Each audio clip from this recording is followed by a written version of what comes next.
नमस्कार।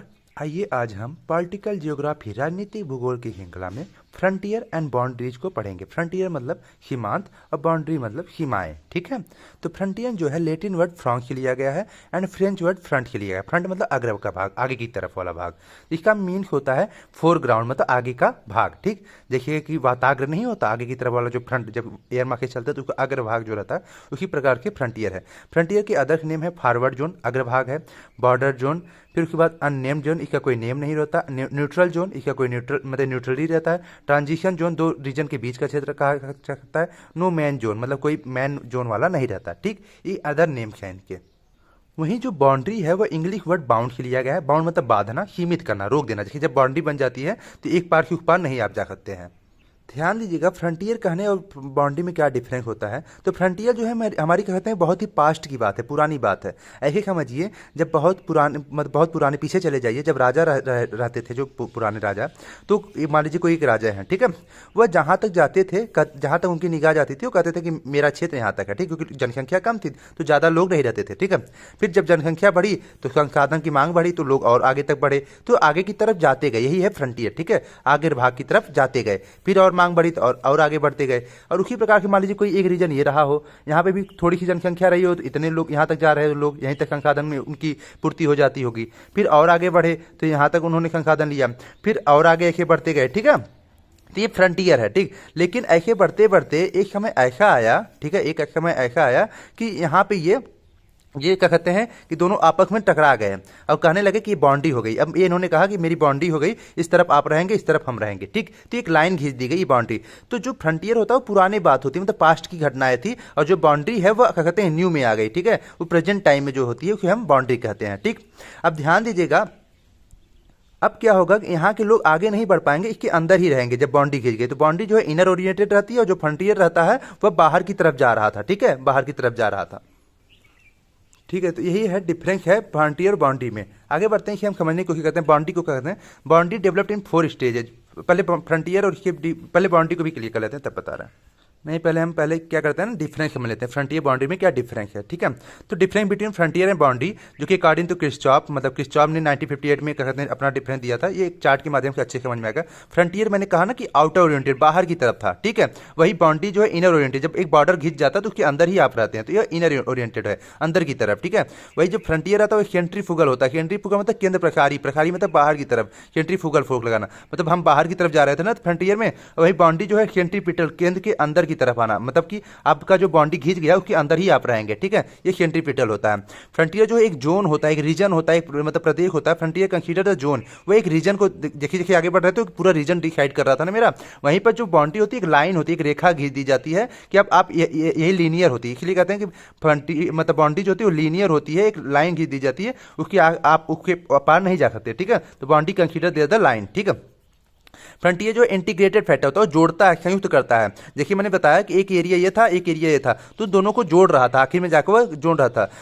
फिर उसी प्रकार की बाउंड्री जो थी वह एरिया पे बॉर्डर बना दिया, जैसे मैंने बताया था ना, बीच में बॉर्डर आ गया था, तो सेपरेटिंग करता है, वो अलग करता है, अलग करता है दो राज्यों को, दो क्षेत्रों को वो अलग करता है बाउंड्री। ठीक है, एक रीजन ये था, एक रीजन ये था, तो उसको अलग कर रहा था सेपरेटिंग बाउंड्री। और इंटीग्रेटेड फैक्टर मतलब कि दोनों को जोड़ रहा था, इसलिए कहते हैं कि फ्रंटियर जो है ट्रांजिशनल होता है, मतलब कि दो सांस्कृतिक क्षेत्रों के बीच का संक्रमण क्षेत्र होता है। एक रीजन ये था, एक रीजन ये था, उसका एक पूरा एक संक्रमण क्षेत्र जो था वो कहते हैं ट्रांजिशन जोन फ्रंटियर को कहा जाता है। ठीक, जियोग्राफिकली एक दो सांस्कृतिक क्षेत्रों के बीच का संक्रमण क्षेत्र। जो बाउंड्री होती है वो पॉलिटिकली होती है। एक बाउंड्री क्या होता है, वो आपने पॉलिटिकली डिसाइड कर लिया भैया ये वहाँ के राजा यहाँ के राजा मिलकर उन्होंने डिसाइड कर लिया, देखिए ये बाउंड्री है मेरी। अब हम क्या कहते हैं वो आर्टिफिशियल होती है, इसलिए बाउंड्री जो है आर्टिफिशियल होती है, और जो आपका कहते हैं फ्रंटियर रहता है वो ओरिजिनल होता है। ठीक है, नेचुरल होता है, नेचुरल क्या कहते हैं आप। पॉलिटिकल मतलब कि एक राजा आए वहां पर कहे कि ये लाइन होनी चाहिए। ठीक है, तो सीमाएं वर्तमान से संबंधित होते हैं। ध्यान दीजिए, पॉलिटिकल जो मानव द्वारा निर्मित होता है, तो इसलिए वो आर्टिफिशियल होता है, कृत्रिम कृत्रिम प्रकार के। ठीक है, वहीं पे अगर हम देखें फ्रंटियर जो है पास्ट की घटना थी, वो एक राजा थे, उधर राजा इधर थे, तो पुराने समय की जो अतीत जो ऐसे सीमांत जो होते अतीत की एक घटना रहती है फ्रंटियर, जो अतीत में मतलब आगे बढ़ते चले गए थे। और जो बाउंड्री होती है प्रेजेंट की घटना रहती है, वर्तमान समय में मैंने बाउंड्री खींच दिया। ठीक है, तो सीमाएं वर्तमान की संबंधित होती है। वहीं फ्रंटियर जो होता है it is not the movable, ये मूव नहीं कर सकता। मतलब कहने का अर्थ हुआ कि एक भौतिक फ्रंटियर जो है एक भौतिक फिजिकल रीजन होते हैं, अतः ये नियत होते हैं, स्थिर रहते हैं। आप ऐसे समझिए कि जहां जहां तक वो जा रहे थे वो आपको कहते हैं कि स्थिर है, वहाँ पे जो भी आपके नदियाँ पहाड़ पौधे जो भी मिल रहे थे वह तो स्थिर है ना, उसे आप बदल नहीं सकते ना। तो फ्रंटियर जो है वह नॉट मूवेबल है, वहीं बाउंड्री जो है इट इज मूवेबल। ये सीमाएं जो थी, मान लीजिए कि दोनों ने डिसाइड किया यहाँ तक है, अब ये सीमाएं चेंज भी होती है, कल को कहें मेरा यहाँ तक है, मेरा यहाँ तक हिस्सा था, ठीक है। तो ये बदलते रहते हैं आपके जो बाउंड्रीज है। देखिए हम समझ सकते हैं डिफरेंस बिटवीन द, तो सीमांत जो फ्रंटियर होता है एक क्षेत्र में विस्तार होता है, दूसरी तरफ जो सीमा होती है बाउंड्री होती है एक मात्र रेखा लाइन होती है। तो सीमांत एक नेचुरल होता है माना जाता है, क्योंकि धरातल के कुछ भाग तक कहते हैं सम्मिलित करता है। वहीं दूसरी ओर क्या है, बाउंड्री जो है कृत्रिम होती है, आर्टिफिशियल एक लाइन खींच दी जाती है ना, मानव द्वारा निश्चित और निर्धारित किया जाता है, क्योंकि मानव द्वारा निश्चित किया जाता है इसलिए आर्टिफिशियल होती है, ठीक है। आगे बढ़ते हैं अब, और अगर हम डिफरेंस देखें तो आप देख सकते हैं कि जो आपका सीमांत होता है मतलब फ्रंटियर होता है वो आउटर ओरिएंटेड, और जो आपका बाउंड्रीज होती है वो इनर ओरिएंटेड होता है। फिर उसके बाद हम देखें सीमांत जो है सेंट्रीफ्यूगल और सेंट्रीपिटल, ये भी क्लियर है। जो आपका फ्रंटियर है वो इंटीग्रेटेड होता है और जो बाउंड्री है वो आपका सेपरेटिंग होता है। इंटीग्रेटेड कहने का मतलब कि क्या हुआ कि एक क्षेत्र तथा दूसरे क्षेत्र के आदान प्रदान होता रहता है, उसमें एक रीजन ये था एक रीजन वो था, तो आदान प्रदान होता है, आपसी सहयोग रहता है। जबकि जब बाउंड्री खींच दी जाती है तो अलग से पृथक हो जाती है, तो राज्य जो है पूरी तरह से पृथक अलग हो जाता है, ठीक है। मान लीजिए जब फ्रंटियर था तो ये दोनों अपने जुड़े हुए थे, ठीक है, लेकिन जब बाउंड्री खींच दी जाती है तो ये अलग हो जाती है। भारत और पाकिस्तान का जब बाउंड्री खींच गया तो अलग हो गया, वो क्या कहते हैं एटमॉस्फेयर तक चली जाती है। कहने का अर्थ था कि आप ऐसे समझिए, मान लीजिए मेरा भारत है, ठीक है, अब ये मैंने बाउंड्री खींच दी है, मेरी पूरी बाउंड्री है, ठीक है, एक लाइन खींचा गया। अब इसके एटमॉस्फेयर में कहने का मतलब हुआ कि जब यहाँ के पाकिस्तान के जहाज जाएगा और भारत कहा हम नहीं जाने देंगे, तो इसको पूरा इस तरह से घूम के हुए आना पड़ेगा और इस तरफ से जाना पड़ेगा, ये बात हुई। इसलिए कहते हैं कि जो आपका फ्रंटियर होता है वो इंटीग्रेटेड फैक्टर होता है, मतलब संयुक्त तत्व होता है। सीमा जो सेपरेटिंग होता है, सीमा, ठीक है, ये राज्य को पूर्णतः पृथक कर देता है। सीमांत का क्षेत्रीय विस्तार के कारण इसमें प्राकृतिक मानव साधन होते हैं, ठीक है, मतलब फ्रंटियर में क्या कहते हैं नेचुरल कहा जाता है, जबकि जो सीमा रहती है वह मात्र रेखा होती है, एक लीनियर रहता है, न साधन होते हैं न जनसंख्या, ये केवल एक दीवार के समान होती है। जो आपके बाउंड्री होती है दीवार के समान होती है, जो दो राज्यों को विलग करती है, विलग मतलब अलग करती है। अब हम stages in evolution of boundary, जो बाउंड्री है उसका डेवलप कैसे हो रहा है वो 4 स्टेजेस में बताए थे। देखिए लॉर्ड पेडी ने इन्होंने क्या कहते हैं कि 3 स्तर थ्री बताया, प्रिपरेशन योजना बनाना, फिर डिसीजन मतलब निर्णय करना, फिर क्रियान्वयन मतलब उसे लागू करना, एक्सेक्यूशन करना, ये 3 स्टेजेस थे। प्रोफेसर जोन्स ने उन्होंने क्या कहते हैं 4 दशाएं बताएं। देखिए एलोकेशन मतलब निश्चय करना कहाँ पे हमें करना, फिर डिलिमिनेशन मतलब निर्धारण करना, फिर डिमार्केशन मतलब डिमार्केशन मतलब अंकन करना, और फिर एडमिनिस्ट्रेशन मतलब प्रशासन करना।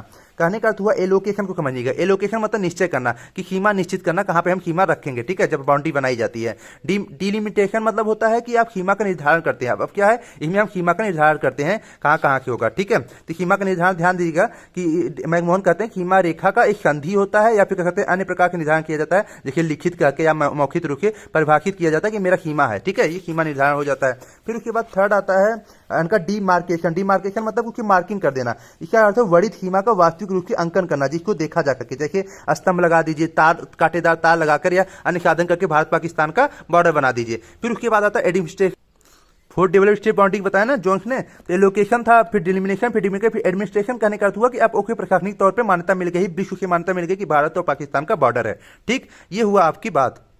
एडमिनिस्ट्रेशन के बाद हम क्लासिफिकेशन ऑफ बाउंड्री देखेंगे, तो सीमाओं का वर्गीकरण, जो हमारे सीमाएं हैं उसका वर्गीकरण। तो इसका कह सकते हैं कि एक फिजिकली क्या कहते हैं फिजियोग्राफिक बाउंड्रीज होती है, ठीक है, फिजियोग्राफी मतलब कि सीमा का निर्धारण होता है, जैसे कि पर्वत नदी झील इन द्वारा, ठीक है। फिर ज्यामिति होती है मतलब जियोमेट्रिक होती है, जियोमेट्रिक कहने का अर्थ जियोमेट्रिक बाउंड्री कहने का अर्थ हुआ जैसे देशांतर के सहारे या उत्तर दक्षिण विस्तृत अक्षांश के सहारे। जैसे कि आप देखिए इसका सबसे अच्छा उदाहरण अलास्का कनाडा की सीमा है, जो कि 141 डिग्री पश्चिमी देशांतर के सहारे हो रहा है। संयुक्त राज्य अमेरिका यूएसए और कनाडा के मध्य जो 49 और उत्तरी अक्षांश के बीच सहारे हो रहा है, ये जियोमेट्रिक है।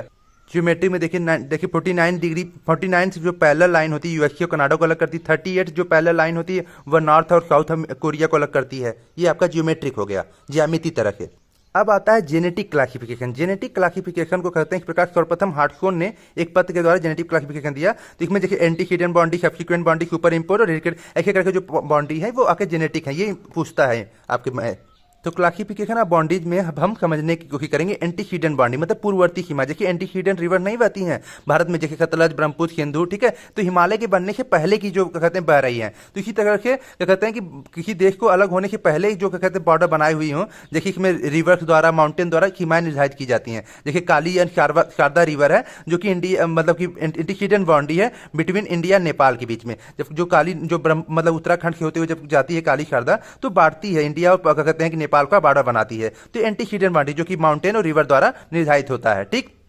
आगे बढ़ते हैं कॉन्सिक्वेंट बाउंड्री। कॉन्सिक्वेंट मतलब कि अनुवर्ती सीमाएं। अनुवर्ती का मतलब देखिए जाति मतलब कि क्या कहते हैं कास्ट के आधार पर, फिर लैंग्वेज के आधार पर, भाषाई धार्मिक मतलब रिलीजियस के आधार पर, या फिर आर्थिक भिन्नताओं के इकोनॉमिकली डिफरेंस के आधार पर हम क्या कहते हैं देश को बांटते हैं। तो इसमें देखिए इंडिया पाकिस्तान है जो कि आपका रिलीजियस के आधार पे बांटा गया है, हिंदू और मुस्लिम के, ठीक है, धार्मिक आधार पे बांटा है। देखिए कॉन्स्टिट्यूएंट में आपका इंडिया पाकिस्तान आ जाएगा, ठीक है। भाषाई आधार में देखिए भारत में आंध्र प्रदेश देश था, आंध्र प्रदेश जो राज्य था भाषा के आधार पर सबसे पहले अलग किया गया था 1 अक्टूबर 1953 को। बाद में मान लीजिए कि इसका तेलंगाना में डिवीजन हो गया 29 स्टेट के रूप में तेलंगाना में, ठीक है, 2014 में मोदी के समय।